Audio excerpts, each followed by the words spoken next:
बिस्मिल्लाहिर्रहमानिर्रहीम। इय्याका नअबुदु व इय्याका नस्तईन।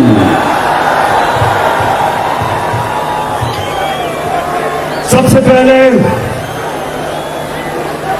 पहले मैं अपनी पिंडी और इस्लामाबाद की टीम को मुबारक देता हूं, खराज तहसीन पेश करता हूं कि आज दो शहरों ने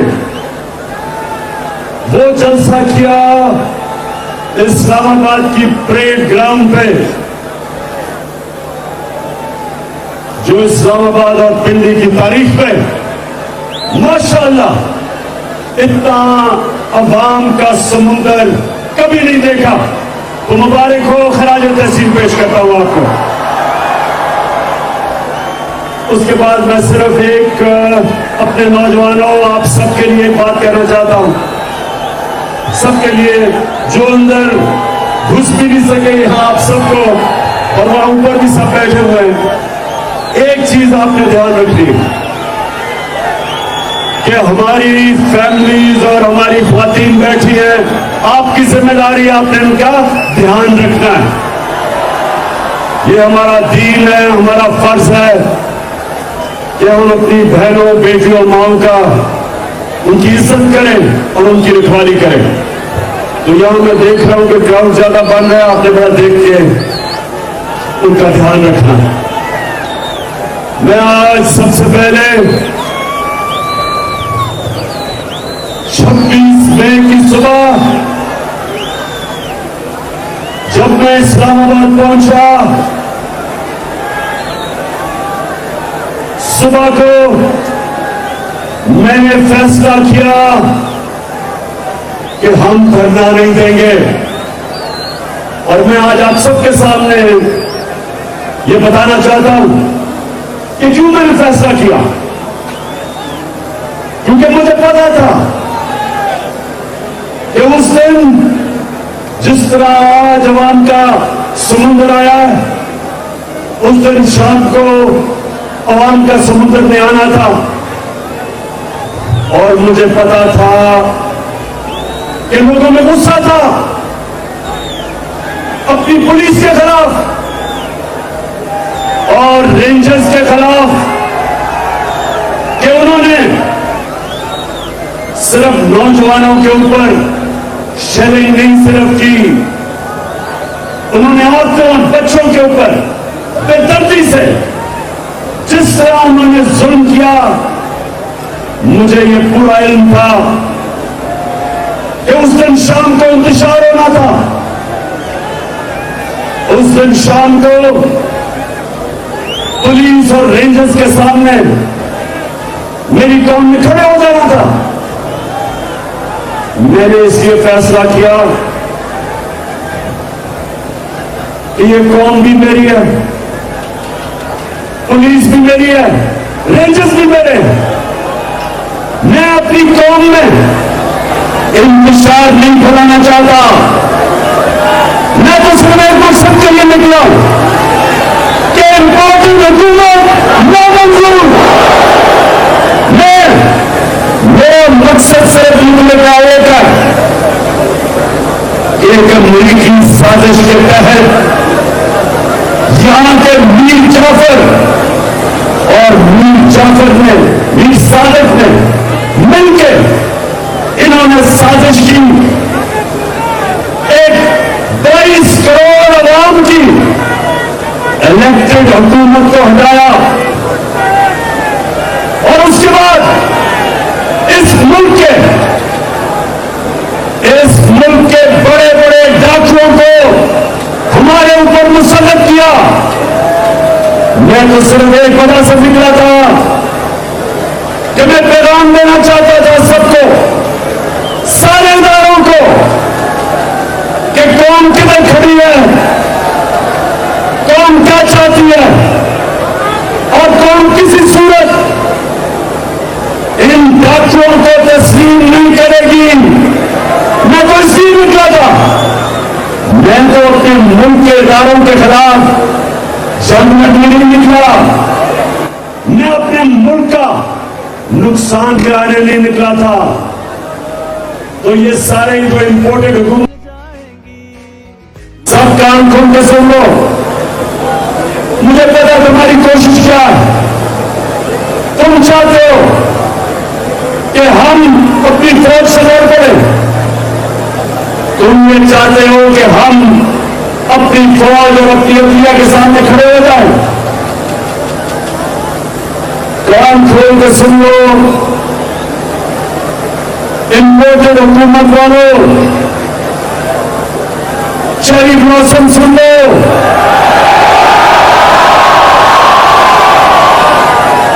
आसिफ जरदारी मुल्क की बीमारी सुन लो, फजल डीजल सुन लो कि हमारा जीना मरना पाकिस्तान में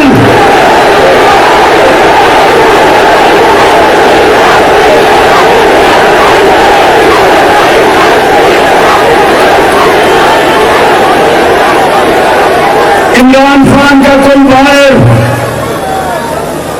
महलात, जायदादें, बिजनेस, कारोबार, इमरान खान का कुछ बाहर नहीं है। 20 साल बाहर कमाई की, सारा कुछ बेच के आज मेरा मरना जीना पाकिस्तान में। कभी मैंने नहीं सोचा कि बाहर का पासपोर्ट ले लूं। मैं जब 18 साल की उम्र से जब मुल्क से गया, कभी मेरे ज़हन में ये नहीं आया कि पाकिस्तान के अलावा मैं कहीं और रह सकता हूं। तो मैं ये इंपोर्टेड हुकूमत को पैगाम देना चाहता हूं, क्योंकि तुम लोगों का जीना मरना पाकिस्तान नहीं। नवाज शरीफ जैसे उसका इत्तेफाक शुरू होता है, मुल्क से बाहर भाग जाता है।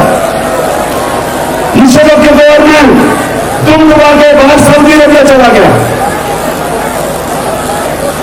उसके बाद वापस आया, मुल्क को लूटा, फिर जब उसके केस शुरू फिर वापस आ गया, और अब फिर एनआरओ की इंतजार कर रहे वापस आने के लिए। आसिफ जरदारी कितने साल बाद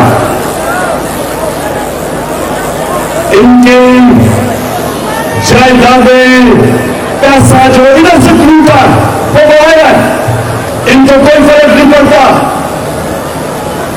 इनको कोई फर्क नहीं पड़ता अगर पाकिस्तान नीचे जाता है, अगर रुपया गिरता है। इनके डॉलरों में पैसे हैं, इनकी दौलत में इजाफा होता है। अगर ये मुल्क नीचे जाता है, इनको कोई फर्क नहीं पड़ता, इनके मुल्क पर मार जा सकते। नवाज शरीफ के बेटे बाहर हैं, बरतानिया का पासपोर्ट मिला हुआ, कहते हैं पाकिस्तान के शहरी नहीं। जरदारी जब प्रेसिडेंट था 50 दफा दुबई नीति दौरों पे गया, नवाज शरीफ 22 दफा लंदन नीति दौरों पे गया, तो इनको कोई फर्क नहीं पड़ता। ये वो लोग हैं, ये सुने मेरे पाकिस्तानियों, ये गौर से सुने। ये जब इक़्तिदार में था जरदारी, इसने नाकामी के जरिए अमेरिकी सतह सरकार को मैसेज दी, क्या पैगाम दिया कि अमेरिकियों को कहा कि मुझे जरदारी को पाकिस्तान की फौज से बचा लो। प्रेसिडेंट होते हुए, पाकिस्तान के प्रेसिडेंट होते हुए अमेरिकियों को कहता है कि मुझे पाकिस्तानी फौज से बचा लो।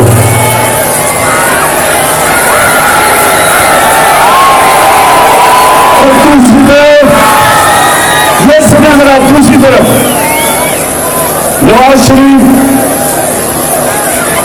शरीफ ने हिंदुस्तान से वो गया, हिंदुस्तान में उसको कश्मीरी हुर्रियत की वजह से नहीं मिला कि नरेंद्र मोदी नाराज ना हो जाए। और खतवानों में जब छुप के साथ की मीटिंग की नरेंद्र मोदी से, तो फिर फौज से बच के की। कुछ वीडियो को वो फिल्म कर रहे थे, इस वीडियो को फिल्म कर रहे थे नरेंद्र मोदी की हुकूमत, और ये मोदी को घर के शादी को बुला रहा था। तो हमें पाकिस्तानियों, हम जानते हैं इनका कोई फर्क नहीं पड़ता अगर पाकिस्तानी हो जाता है। इसलिए जब मैंने फैसला किया कि मैं धरना नहीं दूंगा, वो इसलिए किया कि हमारा जीना मरना पाकिस्तान में, हमारी फौज, हमें जरूरत है एक ताकतवर फौज की, इस मुल्क की जरूरत है। और हमें पुलिस, अगर पुलिस प्रदर्शन किया, वो सारी पुलिस ऐसी नहीं है, और इसके ऊपर मैं विवाद में बात करूंगा। लेकिन मुझे ये पता था कि अगर मैं उस दिन धरना दे देता,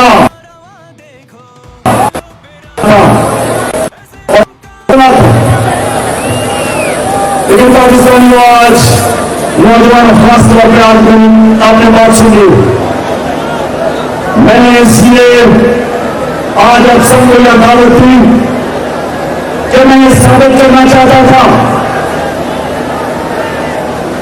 कि अगर ये 25 को जुल्म करते, पुलिस छापे ना मारती, तेल गैसिंग ना करती, रास्ते ना रोकती, तो इसी तरह आवाम का समुद्र होना था इस्लामाबाद, और आवाम के समुद्र ने सिर्फ एक चीज कहनी थी, उन्होंने सिर्फ एक नारा लगाना था, इंपोर्टेड हुकूमत नामंजूर।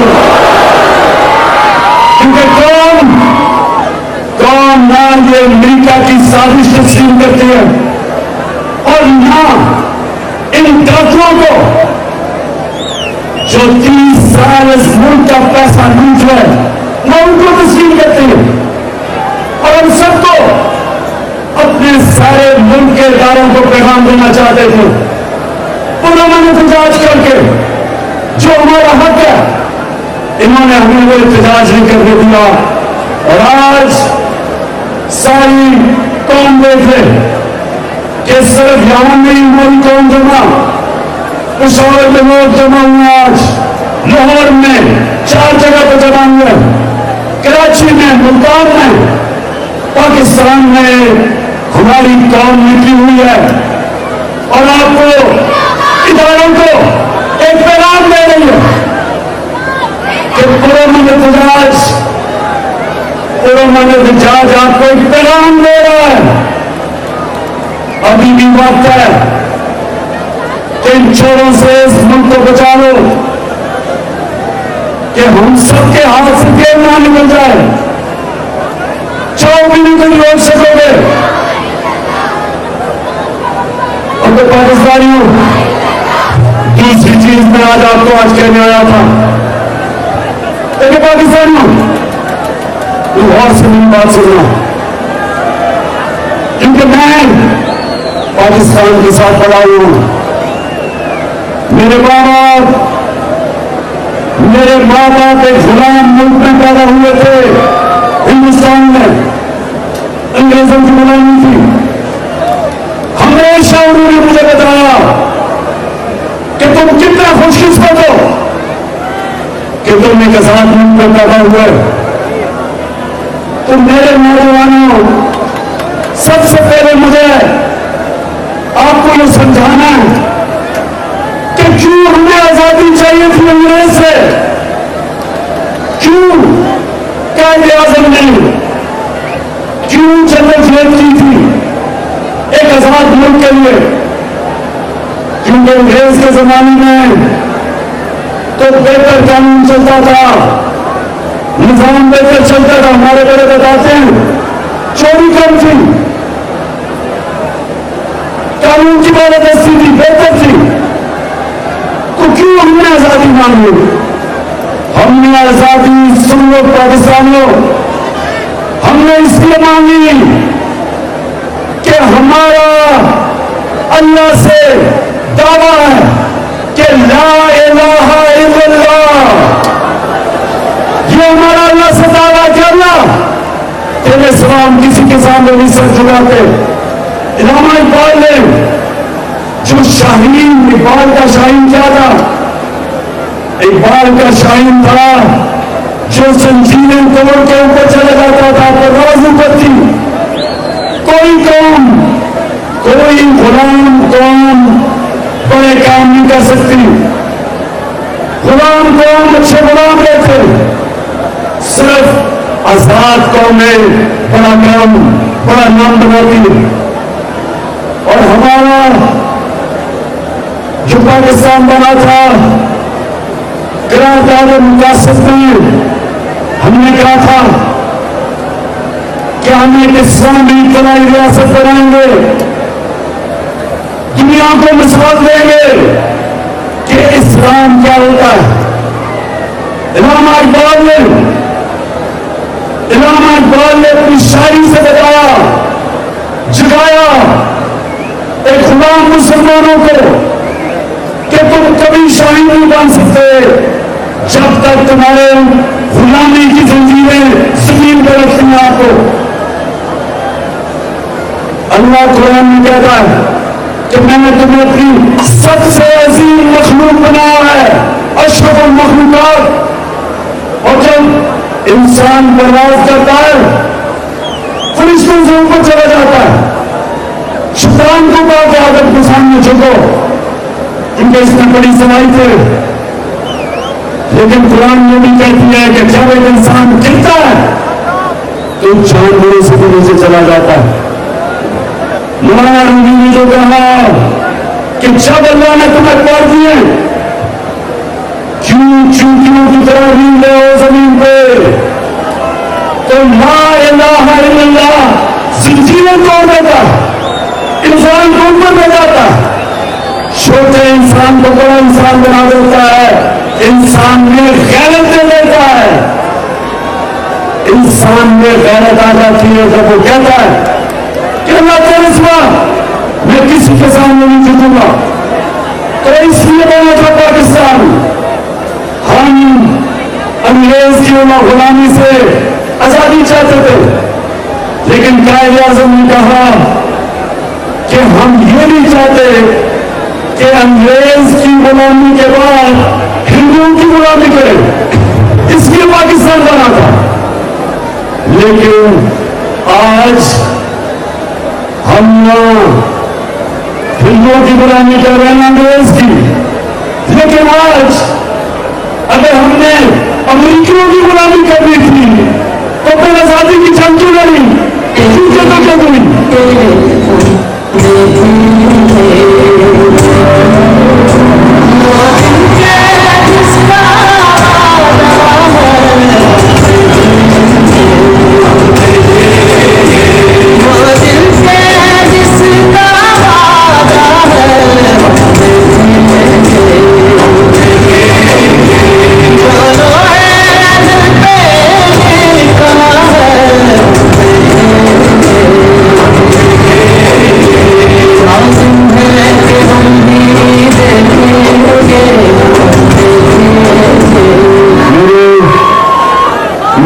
जब प्राइम मिनिस्टर था तो मैंने फैसला किया था कि हम नबी सल्लल्लाहु अलैहि वसल्लम की सीरत स्कूलों में बच्चों को पढ़ाएंगे। क्यों पढ़ानी थी? इसलिए कि हमारे बच्चों को पता चले कि वो मदीना की रियासत में वो क्या इनकलाब आया था कि दुनिया की तारीख बदल गई। तो पाकिस्तान में ये सुना बात कि उन्होंने लोगों को आजाद किया था और वो आजाद लोग उन्होंने दुनिया की इमामत की थी। तो हम जो आज पाकिस्तान में हम जो निकले हुए हैं, हम सिर्फ पैगाम में पहुंचाना चाहते हैं कि ये अमेरिकियों के गुलामों को, इन चोरों को ये कौम कभी तस्लीम नहीं करेगी।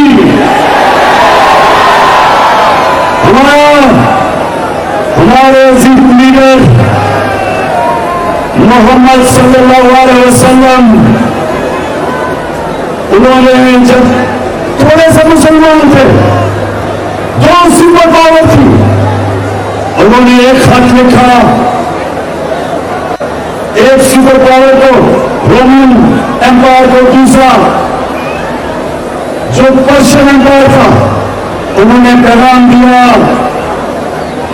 ये नहीं कहा कि हमें इमदाद चाहिए, उन्होंने कहा कि मैं अल्लाह का पैगाम लेके आया हूं, अगर तुम इस पैगाम पर चलोगे अपनी बेहतरी के लिए, नहीं चलोगे तुम्हारी बर्बादी है।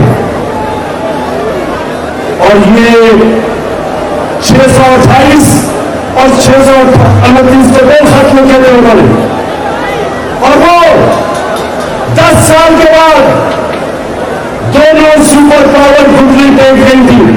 ये तारीख कैसा, लेकिन मैं आज चाहता हूं फैसल वो जरा वीडियो चलाओ कि जो आज कल के हमारे हुक्मरान हैं वो क्या कहते हैं, हम अपने नबी की उम्मत है, ला इलाहा इल्लल्लाह। अब ये बात सुने, जब मैं आया हूँ तो आप समझे शायद हम नहीं आया, मैं नहीं आई तो मजबूरी है।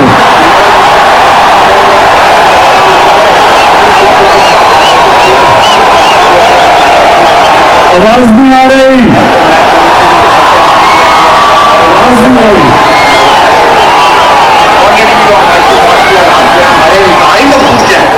ये सारे वेंटिलेटर जो है ना, ये लगे हुए हैं अमेरिका की मर्जी से लगे हुए हैं। अमेरिका चाहते हैं ये सारे के सारे जो हमें जो ड्रिप्स लगी हुई है, जो वेंटिलेटर लगे हैं, सारे के सारे ऑफ हो जाते हैं। पाकिस्तान योगी है आपके लीडर, एक कहते हैं कि हम बेकारी हैं, इसलिए हम अमेरिका की गुलामी कर रहे हैं। दूसरा कहता है कि हमें अमेरिका ने वेंटिलेटर पर लगाया हुआ है, इसलिए हम मजबूर है गुलामी करने के लिए। मेरा सवाल इन दोनों को है, इन ग्रुप पॉलिटिशियंस को मेरा सवाल है कि वेंटिलेटर पर लगाया किसने? 30 साल तुम 2 खानदान इस मुल्क के ऊपर हुकूमत करते रहे, 30 साल। तो 30 साल तुमने हुकूमत की है, तो वेंटिलेटर पर किसने लगाया है?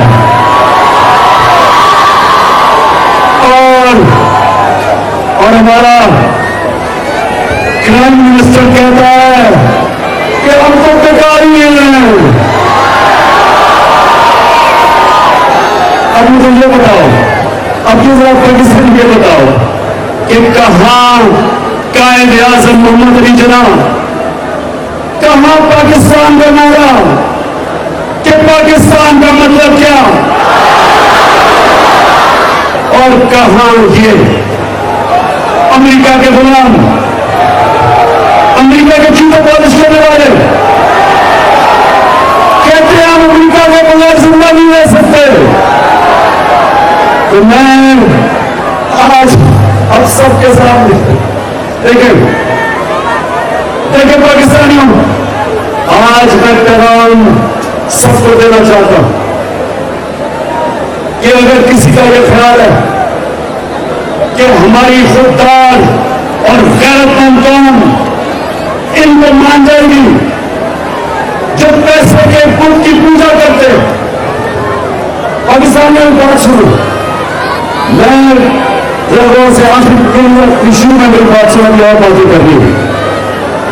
मैं जब इस दुनिया से जाऊंगा, मैं अपने अल्लाह से, अल्लाह के सामने जब जाऊंगा तो मैं सिर्फ एक चीज चाहता हूं कि मैं ये चाहता हूं कि जब मैं दुनिया से जाऊं तो मेरे जो नौजवान हैं, मेरी कौम, वो ला इलाहा इल्लल्लाह का मतलब समझ जाए।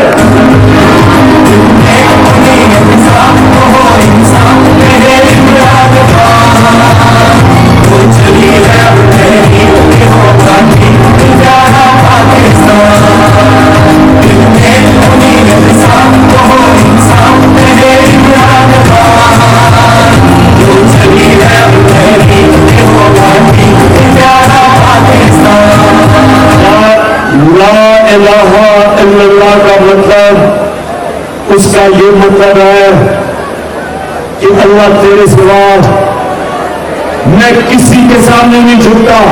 इसको भी समझ जाओ। बहुत सारे मिट्टी के नहीं होते, यही कि मूर्ति और बोतल और उसकी सब पूजा करना शिर्क है। जो चीज जिधर आप अपने जमीन की कीमत लगा देते, जिधर आप अपनी जमीन को बेचते हैं, वो शिर्क है। जिधर सच और हक के रास्ते में आप कोई भी चीज लेते हैं, वो शिर्क है। सबसे बड़ा बुत, पाकिस्तानी और नौजवान सुनो, सबसे बड़ा बुत खौफ का बुत है। खौफ लोगों को गुलाम बना देता है। कभी आज तक कोई कौम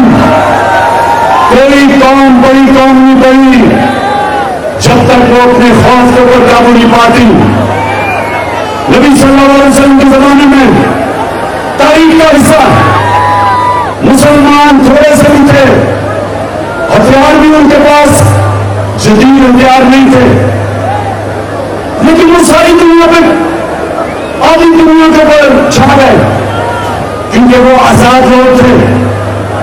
वो वाकई किसी चीज, वो वाकई किसी किस्म का शिर्क नहीं करते थे। पैसे का बोलते हैं, लोग पैसे के सामने अपना जमीन बेच देते। नौकरी, अपनी नौकरी बचाने के लिए अपना जमीन बेचते।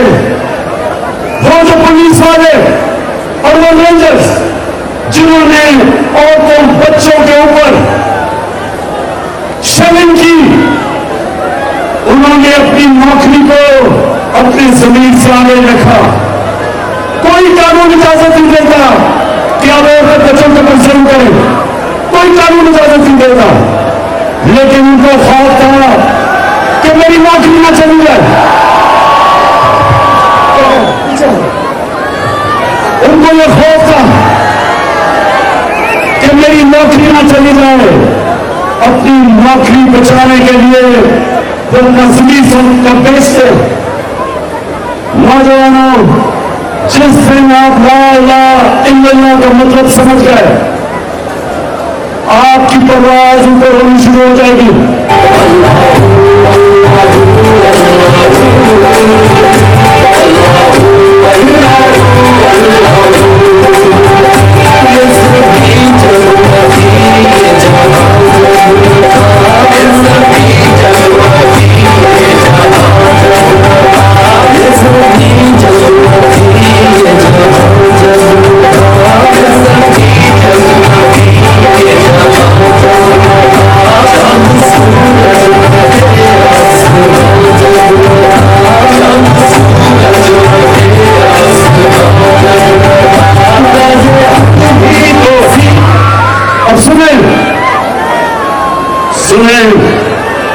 मैं ये चाहता हूं कि मेरी कौम खुददार हो, मेरी कौम अपने पैर पर खड़ी हो, मेरी कौम कभी किसी मुल्क के सामने हाथ ना फैलाए।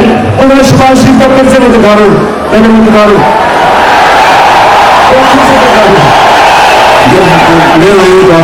आप समझे शायद हमने आया मन नहीं आया कि नहीं है।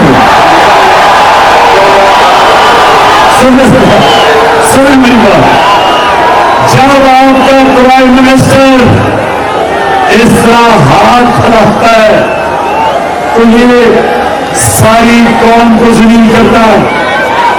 सारी कौम को, हर एक पासपोर्ट की कहीं दुनिया में इज्जत नहीं है जब एक कौम खुद ही प्राइम मिनिस्टर कहता है हम तो बेकारी हैं।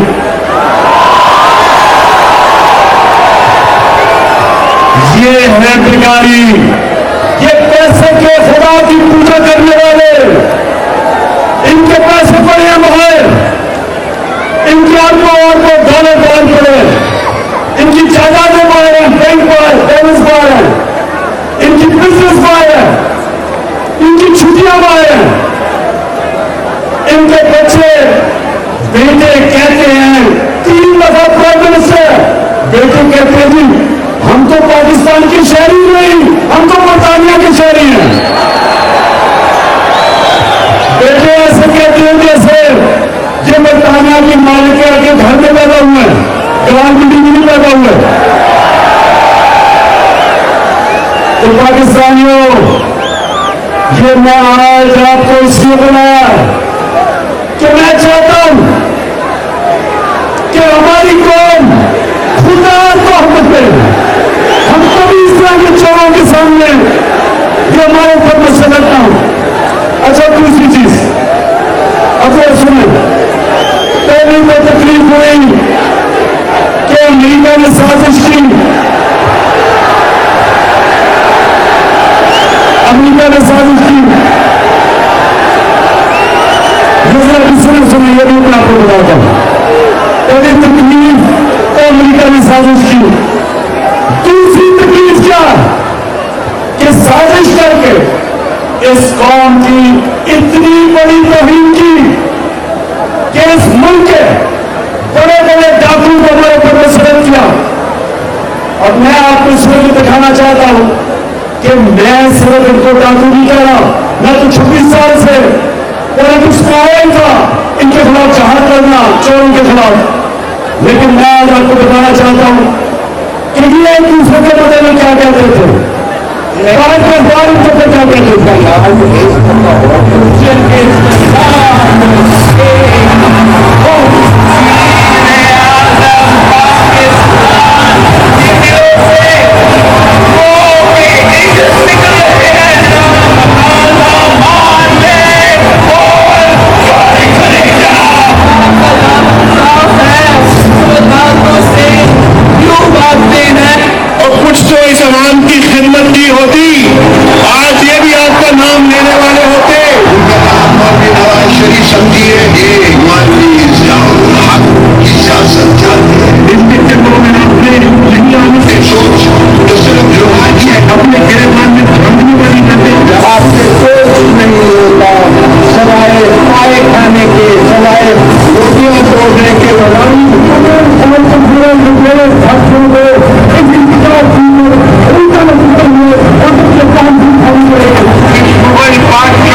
तो अब इस दफा हमारा इरादा है कि चाहे कुछ भी हो जाए, आपसे सुना नहीं हो, आपसे जल्दी रहेगी कि आप सियासी नहीं हैं। किसी मसले के साथ चली जाए, किसी मत वाले के साथ चली जाए, तो आपको कहेगा कभी कभी मैं छोड़ रहा हूँ, मैं आपसे नहीं छोड़ रहा हूँ। किस मुंह से जाओगे वाले स्वयं मुल्क को फिर नहीं आती जी। कोई मैंने गलत तो नहीं कहा कि ये एक दूसरे को 20 साल से कह रहे थे चोर है, केस किए एक दूसरे के ऊपर, इन्होंने एक दूसरे के ऊपर केस किया, सरदारी को जेल में डाला नवाज शरीफ ने 2 दफा चोरी पे। और आज सारे इकट्ठे हो गए हैं, सारे इकट्ठे हो गए हैं और मिलकर पाकिस्तान का खून चूसने आए।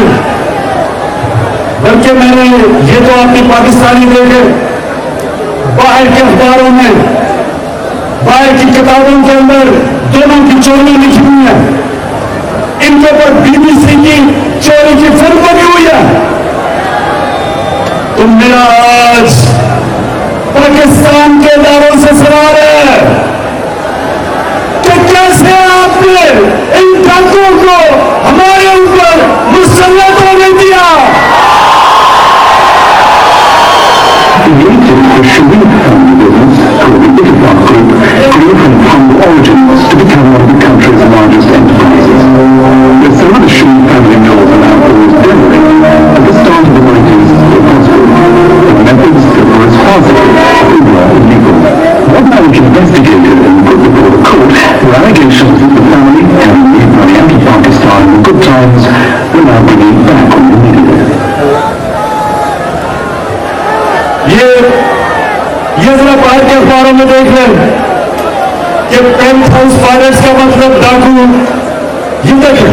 सो ये बाहर के अखबारों में इनकी चोरियां, बाहर की किताबों के अंदर इनकी चोरियां के ऊपर लिखा हुआ है। ये इस किताब के अंदर रॉन सूस्किन की किताब सुन जरा क्या लिखा हुआ है कि वो कहते हैं कि अमेरिकी एजेंसीज ने फोन टैप किया बिलावल भुट्टो को, उसकी वालदा बता रही है कि किधर किधर उनके बैंक अकाउंट्स के अंदर पैसा रखा हुआ है, बैरूनी बैंक अकाउंट में। तो मैं फिर सवाल पूछता हूं, मैं अपने इदारों से सवाल पूछता हूं आज कि क्या इस मुल्क में करप्शन के खिलाफ क्या मैंने अकेले ने ठेका दिया हुआ है? क्या यह आपका पाकिस्तान नहीं है? क्या आपको यह समझ नहीं आ रही कि जब आप मुल्क के ऊपर डाकुओं को मुल्क के खजाने के ऊपर बैठा देते हैं तो क्या आपको यह पता नहीं कि वो मुल्क तबाह हो जाता है? इन्होंने आते साथ ही अच्छा एक और तरह सुनिए, अभी नहीं, अभी मैं आपको एक और चीज बताता हूं कि उन्होंने खिलाफियत कैसे तबाह की। उससे पहले मैं सवाल पूछता हूं कि मुझे दुनिया में एक मुल्क में मिसाल दे दो कि जिनके ऊपर करप्शन के केसेस, डाके के केसेस, पिछले 10 साल के केसेस, पहले जनरल मुशर्रफ ने इनके सारे केस माफ किए, एनआरओ दिया, 10 साल वापस आए, चोरी की, अब आके ये दूसरा एनआरओ इन्होंने असेंबली में अपने आप को दिया। कभी दुनिया में मुझे किसी बनाना रिपब्लिक में बता दे कि असेंबली में इन्होंने नैब की अमेंडमेंट करके 1100 अरब रुपया माफ किया है। 1100 अरब रुपया। गौर से सुने, इन्होंने जो अमेंडमेंट किया है, इन्होंने नैब को खत्म कर दिया अपने केसेस बचाने के लिए। जो पाकिस्तान को अब आपका पैसा 1100 अरब रुपया वो उन्होंने माफ करवा लिया कानून के जरिए। मैं फिर से पूछता हूं, इस मुल्क के वालों से पूछता हूं कि क्या ये सिर्फ मेरी जिम्मेदारी है? क्या आपका पाकिस्तान नहीं है? मैं अपनी अकीदत से पूछता हूं कि ये आपका काम है कानून की पारदर्शी की हिफाजत करना, रूल ऑफ लॉ की हिफाजत करना पाकिस्तान की जुडिशरी का काम है। मैं अदालत में गया हूं, चैलेंज किया मैंने नैब अमेंडमेंट, लेकिन मैं बड़े तराम से पूछता हूं कि कहीं ऐसा हुआ आज तक कि आप जाके अपने कहीं हुआ कि मुलजिम काजी बन जाए? क्या कहीं ऐसा हुआ है कि 16 अरब रुपए के एफआईए के केसेस शहबाज शरीफ के और वो एफआईए के ऊपर पेश है और अपनी केसेस खत्म करवा दे, गवाह करवा दे? कहीं दुनिया में हुआ ऐसा? कहीं ऐसा हुआ कि नैब की अमेंडमेंट्स करके इस मुल्क के कौम के पैसे 1100 अरब रुपए का टाका पड़े? यही 1100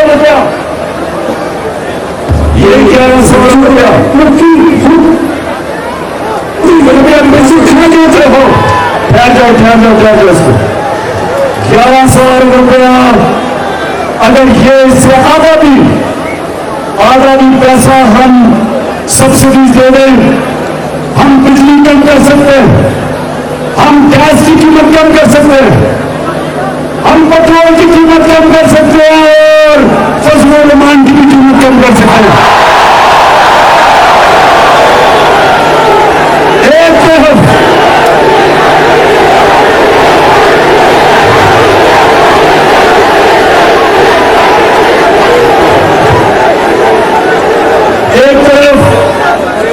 एक तरफ कौम के ऊपर महंगाई का बोझ, महंगाई की दलदल में आवाम फंस रही है और दूसरी तरफ अपने आप को 11,000 रुपए की एनआरओ ढूंढते रहे।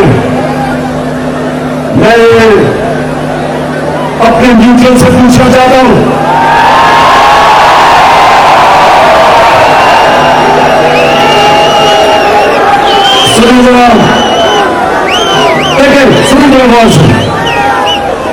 हमारे दीन में अल्लाह ने जितने भी अपने पैगंबर भेजे थे उन सब ने एक बात की थी कि आखिरत हमारी आखिरत उस चीज के ऊपर है कि जितना अल्लाह हमें देता है उसके मुताबिक हम इंसानियत की खिदमत कैसे करते हैं। जो भी अल्लाह का दीन है, हमारा दीन, मसीहों का दीन, यहूदियों का, हिंदुओं का, जिसका भी दीन है, उन सबको एक ही पैगाम मिला था कि आपका दुनिया में इम्तिहान सिर्फ एक होगा कि जितना भी अल्लाह आपको नवाजेगा उससे आप इंसानियत के लिए क्या करते हो। इमरान खान से जब अपने अल्लाह रब के सामने खड़ा होगा, वो कहेगा मैंने तुम्हें इतनी शोहरत दी, खेलों की ग्राउंडों में इतनी शोहरत दी, बताओ तुमने उस शोहरत से इंसानों को क्या खिदमत की। उसी तरह जो अदलिया जजेस से अल्लाह पूछेगा कि मैंने तुम्हें इतना बड़ा मुकाम दिया मेरी जमीन पर इंसाफ कायम करने के लिए, बताओ आपने मेरी जमीन पे इंसाफ कायम किया या नहीं। क्या आपने कमजोर को ताकतवर से तहफ़्फ़ुज़ दिया या नहीं। क्या आप ताकतवर को कानून के नीचे लेके आए या नहीं। वो पूछेंगे आपसे कि मेरे नबी सल्लल्लाहु अलैहि वसल्लम ने तकरीबन 1500 साल पहले कहा था कि वो कौन तबाह हो जाती है जिधर छोटा चोर जेल में जाता है और बड़ा डाकू एनआरओ ले लेता है, वो कौन तबाह हो जाती है। ये 1500 साल पहले मेरे नबी ने कह दिया था। तो क्या आज मेरी अदलिया से अल्लाह भी पूछेगा कि यह बेचारे जेलों के अंदर छोटे छोटे लोग जेलों में पड़े हैं, बैंक चोर, मोटरसाइकिल चोर, वो तो जेलों में, तो जिन्होंने इस मुल्क को लूटा आपने कैसे उनको एनआरओ नहीं दिया। क्या आपको स्लो मोटो एक्शन नहीं लेना चाहिए था। कौन को लूट रहे हैं वो, तुम यहाँ लूट रहे हैं। और मेरे न्यूट्रल से भी वो ये पूछेंगे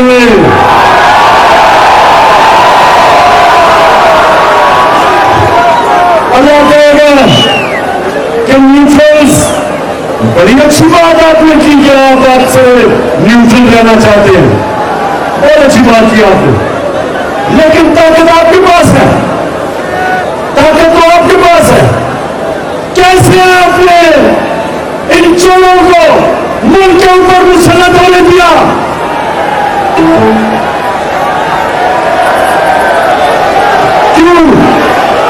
क्यों अल्लाह पूछेगा या नहीं पूछेगा, बताओ। अल्लाह पूछेगा, हर किसी से पूछेगा कि जो इस मुल्क में इस जुल्म के निजाम को हमारे ऊपर मुसल्लत जिसने भी किया, अल्लाह उन सबसे पूछेगा, अल्लाह उन सबसे हिसाब लेगा। मालिक यौमिद्दीन अल्लाह इंसाफ का खुदा है कि कमजोर लोग जेल में, छोटे चोर जेल में और बड़े चोर हमारे पर मुसल्लत किए।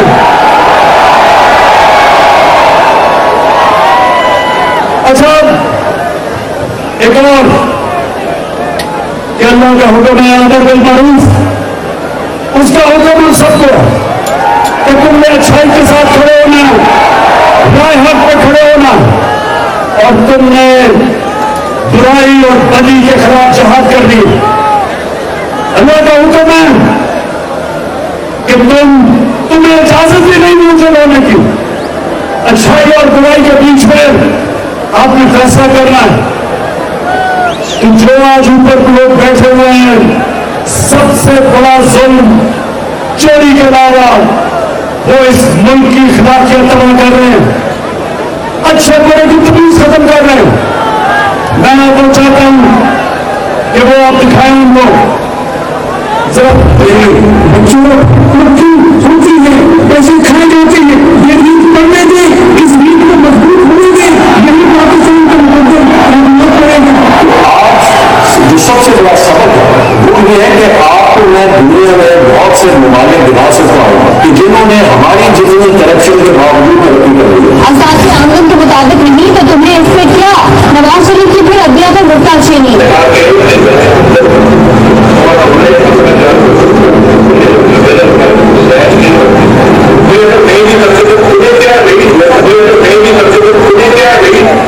यानी कि 3 दफा प्राइम मिनिस्टर रह चुका कहता है कि अगर मेरे सांसें मेरी हमदिली से ज्यादा है तो तुम्हें क्या।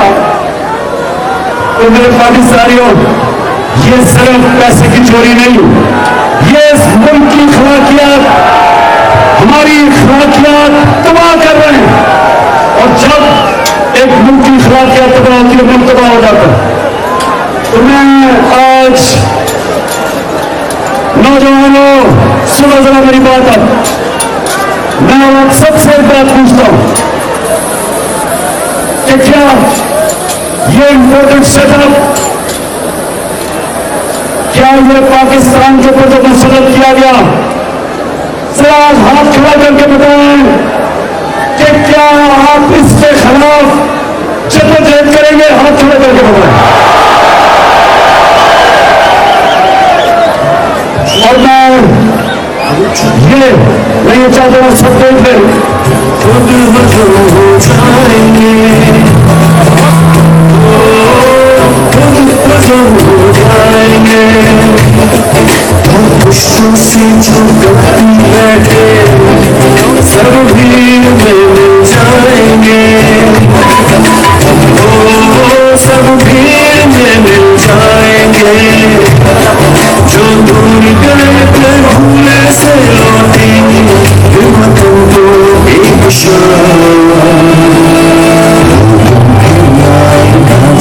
ऐसा होगा पाकिस्तान में जो देखूंगा।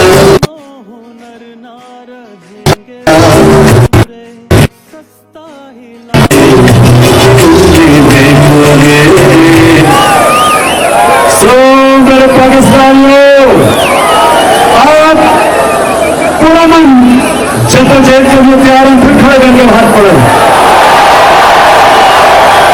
मैं चाहता हूं ये सब देख ले, मेरे मुल्क के सारे लोग देख ले कि ये मुल्क इन चोरों को तस्लीम नहीं करने लगा। आप जो मर्जी कर ले, जिस तरह लोगों को डराया जा रहा है, मैं आज खास एयाज अमीन के ऊपर बात करना चाहता हूं। एयाज अमीन को मैं 35 साल से जानता हूं। मेरे उसने तनकीद की, मेरे मजाक उड़ाया उसने इन 35 सालों में, लेकिन मैंने हमेशा एयाज अमीन की इज्जत की, क्योंकि उसने कभी अपनी जमीन का सौदा नहीं किया, एक सच्चा आदमी है, वो एक ऐसा दानीश्वर है जो एक काम का सासा होता है, उसको कोई लिफाफा खरीद नहीं सकता। आज अमीर वो आदमी है जो अपनी पूरी कोशिश करता है अपनी मिठाई से कि किसी तरह मेरी कौम की सलाह हो जाए। तो जो उसे कल जिस तरह उसके ऊपर तशद्दुद किया गया, मैं आज इस प्लेटफॉर्म से एक तो इसकी सख्त मजम्मत करता हूं और मैं दूसरा आपको पैगाम देता हूं कि अगर किसी का ख्याल है कि लोगों को इस तरह खौफ बनवा के आप इन चोरों को हमारे ऊपर मुसल्लत करेंगे, कभी इस गलत फहमी में ना रहना। जो भी ये समझ रहा वो पाकिस्तानी कौम को नहीं जानता, बल्कि ये कौम और ज्यादा गुस्से में आएगी और इसका आखिर में मुल्क को नुकसान होगा। जो आज साथियों से हो रहा है, इमरान नवाज के ऊपर FIR काटी हुई है, साबिर शाकिर मुल्क से बाहर गया हुआ, समीर इब्राहिम के ऊपर FIR, यानी ये क्या इस मुल्क में क्या पैगाम दिया जा रहा है? क्या ये गद्दार है? ये वो लोग हैं जो सारी कौम जानती है कि अपने जमीन का सौदा नहीं करता। ये वो लोग हैं जो इस मुल्क की इस बात के लिए अपने कलम को इस्तेमाल करते हैं, अपनी आवाज को इस्तेमाल करते हैं। तो मैं अपने इदारों को पैगाम देना चाहता हूं कि ये जो हुकूमत कोशिश कर रही है, इससे ये रुकने नहीं लगा। हम सबके ऊपर FIR काटी हुई है, मेरे ऊपर तो 13-14 FIR है, मेरी पार्टी के ऊपर दहशतगर्दी के केसेस है, इससे कोई डरने नहीं लगा। कौम ये खौफ का बुत तोड़ चुकी है, कौम पीछे नहीं हटने लगी। जो मर्जी आप करेंगे, मजीद मुल्क को और अंधेरे में धकेलते रहेंगे। हमारी माशत, मुझे यह बताएं नौजवानों नजर सुने, पाकिस्तानियों, आपको पता है कि पाकिस्तान इकोनॉमिक सर्वे के मुताबिक हमारे आखिरी 2 सालों में पाकिस्तान की जो मैशत थी वो 17 साल में सबसे बेहतरीन हमारी मैशत की परफॉर्मेंस थी। सारा पाकिस्तान इकोनॉमिक सर्वे जो हुकूमत ने निकाला, उसके मुताबिक हर चीज में, इंडस्ट्री में, ज़राअत में, एक्सपोर्ट्स में, टैक्स कलेक्शन में, रोजगार में, हर चीज में हमारी हुकूमत ऊपर जा रही थी। तो जब उन्होंने उसको ऊपर हमारे लेके आए, ये 2 महीने में जो उन्होंने हमारी मैशत का हाल किया, आज हमारी मैशत नीचे और महंगाई ऊपर, सारी कौम को कहा कि जनाब महंगाई की वजह से ये हुकूमत को जाना चाहिए।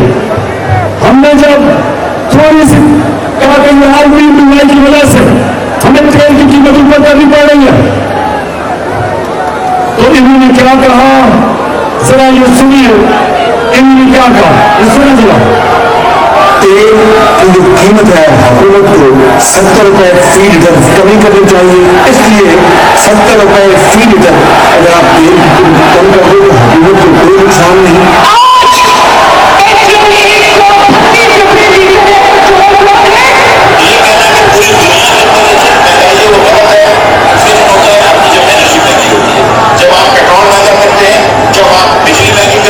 ₹12 फी लीटर पेट्रोल की कीमत में इजाफा आवाम के लिए महंगाई की लहर लेकर आएगा। इस वक्त 137 रुपए का लीटर कौन आदमी पाकिस्तान में सब किसकी जेब में इतने पैसे वो खरीद सकता है? मुस्लिम लीग नून और अपोजिशन पीडीएफ एक पैसे की भी मजीद पेट्रोल की कीमत बढ़ाने की इजाजत हुकूमत को नहीं देगी। डीजल के ऊपर हुकूमत पाकिस्तान को 1 लीटर के ऊपर 70 रुपये नुकसान हो रहा है, उसके ऊपर 30 रुपये नहीं लगनी चाहिए थी, तो 70 और 30 के लिए 100 रुपये यहाँ से बढ़ने चाहिए, उसके ऊपर सेटेज करना चाहिए। 150 रुपया डीजल का बढ़ाना पड़ेगा और 100 रुपया पेट्रोल का बढ़ाना। पेट्रोल की प्राइस बढ़ाइए, जो डीजल की प्राइस बढ़ाइए, उससे पाकिस्तान को दिवाली से बचाया। बकाया किसान बताए तेल सबसे कौन सा ऐसा मुल्क है जो जिसमें तेल की कीमत सबसे बुरा है? पिछली हुकूमत ने तेल और पेट्रोल की कीमतें आलमी मंडियों में आसमान से बातें कर रही हैं, मगर तेल और उसके पेट्रोल की कीमतें वो बाहर से इम्पोर्ट करते हैं और वो आसमान से बातें उनकी कीमतें कर रही थी, अब और भी बढ़ गई हैं। उनकी कीमतें कम कर दी, उनकी कीमतें कम कर दी।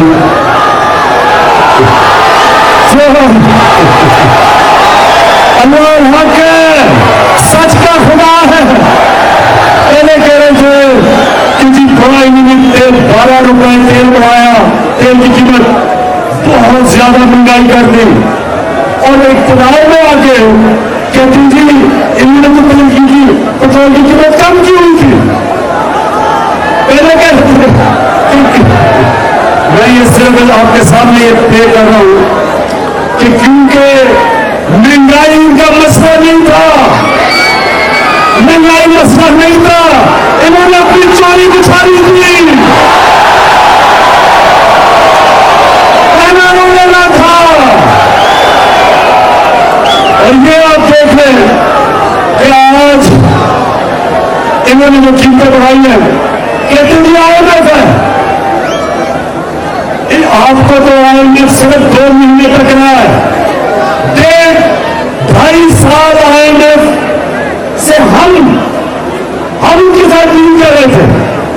2.5 साल हम IMF के साथ थे, और उन्होंने जब हमें कीमतों को कहा तो आपके सामने अगर वो क्लिप है, हमने 10 रुपए कीमत कम की, हमने अपने लोगों को बचाया, और उन्होंने आपके साथ ही कीमतें आज आसमानों पे कर दी, क्योंकि महंगाई इनका इशू नहीं है।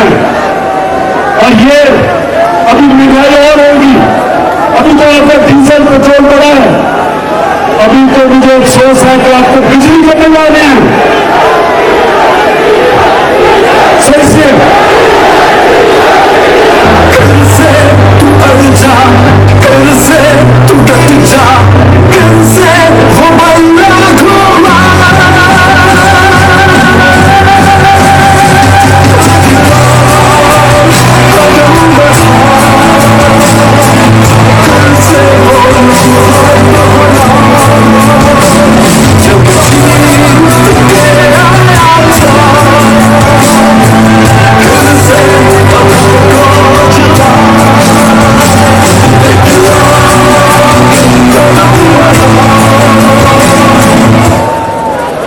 पाकिस्तानियों,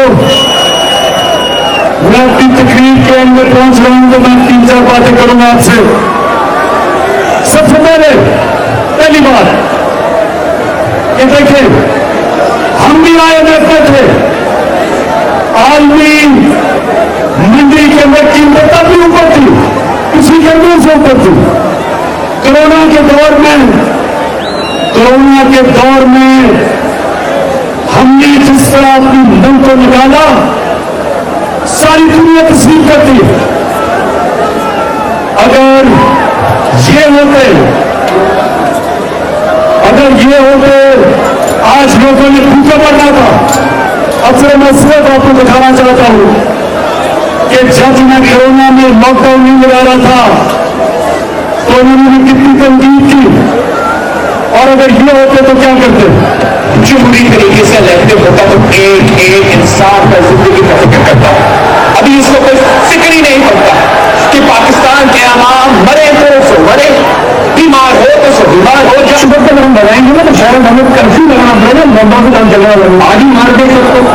जो बच जाएंगे वो कम से कम इकोनॉमी का पहिया तो चलाएंगे ना, कब्रिस्तान तक नहीं चलते हैं। अब कितने लोग इन्फेक्ट हो जाएंगे, आपने बाजारों की हालत देखी है, आपने मुझे तस्वीर आप दिखा रहे हैं कि आप कर्फ्यू भी लगाएंगे तो अब ये रुकेगा नहीं। रिक्वेस्ट करके उनको बुझा देंगे और ये दुकानें हम कल नहीं खोलने देंगे, और ये दुकानें हम कल नहीं खोलने देंगे।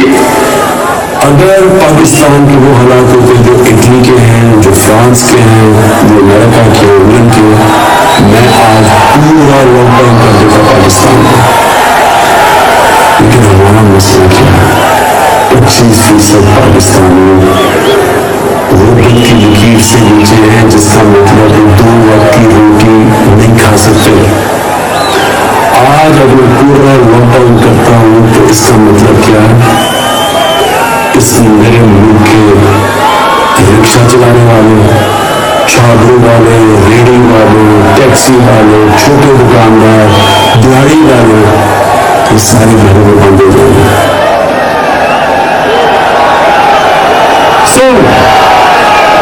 ये मुझे कह रहे थे कि लॉकडाउन लगा दो। मैं इनको कहता था कि ये बेचारे दिहाड़ी दारों को क्या होगा, वो किधर से खाएंगे, वो किधर से, अगर वो उनकी दिहाड़ी है तो वो बच्चों का पेट पालते हैं। मैं उनसे बार बार पूछता रहा, आपने इन सबको सुना, इन्होंने कहा कि लॉकडाउन लगा दो। अब अगर ये हम हिंदुस्तान की तरह लॉकडाउन लगा देते तो आज हम लोगों ने भूखे मरना था। तो पाकिस्तान वो 4 मुल्कों में से था, दुनिया के 3 मुल्कों में से था जिससे अपने लोगों को भी बचाया कोरोना से, अपनी मैशत को भी बचाया और अपने लोगों को, अपनी कौम को, अपनी गरीबों को बचाया। तो मैं आज इसलिए आपके सामने खड़ा हूं कि हम आज फख्र करते हैं कि 3.5 साल में जो हमने किया, मुश्किल वक्त डाला, और आज इनको 2 महीने में देखेगा मैंने क्या किया, क्योंकि इनका कभी भी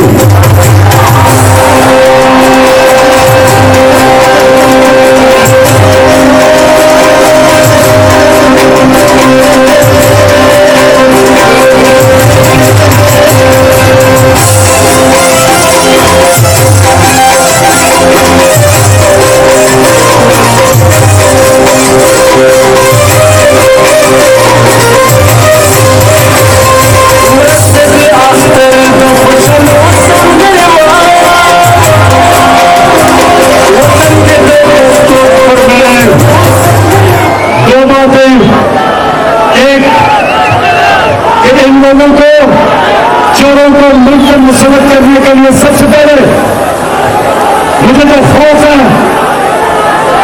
इन्होंने इलेक्शन कमीशन के जरिए धांधली करनी है। अभी आप देखें कि जो सिंध का लोकल गवर्नमेंट का इलेक्शन हुआ, इत्तेहादी पीपल्स पार्टी के JUI, MUM, उनसे पूछे कि कितनी ज्यादा धांधली की। 15% सीटों पे इन्होंने पुलिस के जुल्म से लोगों को खड़ा ही नहीं होने दिया। तो ये इलेक्शन कमीशन जो बिल्कुल मुतनाज़ा है, जो जानकार है, ये अभी तो पंजाब के इलेक्शन में सबके सामने पुलिस का जो इस्तेमाल कर रही है, इनके नीचे कभी साहब और शबाब इलेक्शन नहीं हो सकते। तो इनको ऊपर मुसलत करने के लिए पहले तो इलेक्शन में धांधली करनी है। हम कहते हैं कि 2 साल से कि ईवीएम मशीन का इस्तेमाल किया जाए। क्यों ईवीएम मशीन? क्योंकि सारी धांधली होती है, जैसे ही पोलिंग खत्म होती है उसके बीच में जब तक रिजल्ट आता है उसमें धांधली होती है। हमने इसलिए ईवीएम मशीन रखा था कि जैसे इलेक्शन खत्म हुए बटन दबाओ रिजल्ट आ जाए। यहां इलेक्शन कमीशन ने आने दिया और इन्होंने पूरी तरह जमातों ने उसके खिलाफ पूरी मुहिम चलाई। तो दूसरी चीज, इन्होंने पुलिस का इस्तेमाल FIRs काटती है। इन्होंने पूरी कोशिश कर ली है कि किसी न किसी तरह इनको मुसलत करें। तो मैं आखिर में ये सिर्फ ये कहना चाहता हूं कि जो मुल्क के ऊपर ये किया जा रहा है, जिस पर इनको मुसलत किया जा रहा है, कोई दुश्मन भी ना करे हमारे से, कोई दुश्मन इस मुल्क पे इतना खतरा ना हो जो इनकी वजह से आज पाकिस्तान को। मैं अपनी तकरीर खत्म करते हुए अपनी पाकिस्तानियों को यह पैगाम देना चाहता हूं,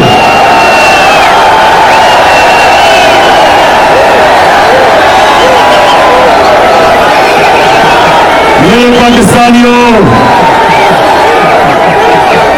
मैंने ये कभी किसी की गुलामी नहीं मांगी, मैं कभी किसी के साथ नहीं झुका,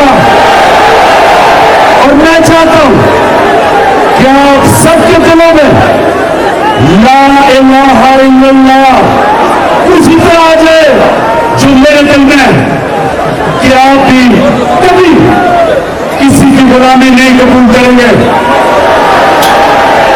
आप कभी किसी के सामने सर नहीं झुकाएंगे, आप एक गैरतमंद कौम बनेंगे, आप वो कौम बनेंगे जो हर मुश्किल वक्त अल्लाह के ऊपर ईमान रख के मेहनत करके हर मुश्किल वक्त से आप निकलेंगे, लेकिन आप कभी किसी के सामने नहीं झुकेंगे, कभी भी एक इम्पोर्टेड हुकूमत को कभी भी आप नहीं मानेंगे। इम्पोर्टेड हुकूमत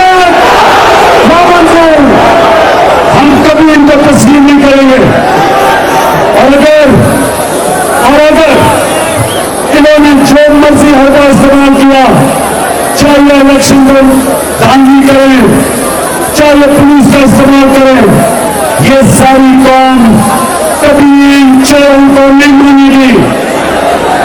मैं अभी नौजवान हूं, मैं आज सबको कहना चाहता हूं कि हमारे 20 इलेक्शन में 2 इलेक्शन पंजाब करनी है, और हमने पाकिस्तानियों हमने मिलकर धांधली के बावजूद इनको शिकस्त देनी है। मैं फिर से यहां कह दूं, बड़ी पुरानी बात है, मैं बाहर पाकिस्तान का क्रिकेट कैप्टन हूं जो हिंदुस्तान में गया, उनके एम्पायरों के बावजूद हिंदुस्तान को हरा के आया था। उसके अलावा न कभी हिंदुस्तान पाकिस्तान में जीता हमारे एम्पायरों के साथ, और न हम कभी हिंदुस्तान में जीते उनके एम्पायरों के साथ। सिर्फ एक दफा मैंने कप्तानी की हिंदुस्तान में, और वो वाहिद कप्तानी जो हिंदुस्तान से अंपायरों के बावजूद हिंदुस्तान से जीत गया। अब मेरा सारी कौम तैयार हो जाए, ये जो इलेक्शन है पंजाब का, ये जो पंजाब का इलेक्शन है, ये सिर्फ और सिर्फ धांधली से जीतेंगे। आवाम सारी इनके खिलाफ है, ये बाहर निकलते हैं तो आम लाल लोटे पकड़ा देती है, या इसको कहती है चोर और मददगार। आवाम इनके साथ नहीं है, अंपायर इनके साथ है। तो सारी कौम सुन लो, पंजाब में सुन लो, हमने इनके अंपायरों के बावजूद इन चोरों को शिकस्त देनी है। पिंडी में तैयार हो, पिंडी के लोग, जानी इलेक्शन है, तैयार हो। मैं फिर से आखिर में अपनी टीम को आपको मुबारक देता हूं, खराज तहसीन पेश करता हूं पिंडी और इस्लामाबाद को, और जो बाहर से भी हमारे इलाके से लोग आए हैं, मैं सबको आज आपका शुक्रिया अदा करता हूं, आपको खराज तहसीन पेश करता हूं, और इंशाअल्लाह आपको अभी से मुबारक देता हूं कि कोई नया पाकिस्तान बनने से कोई नहीं रोक सकता पाकिस्तान से।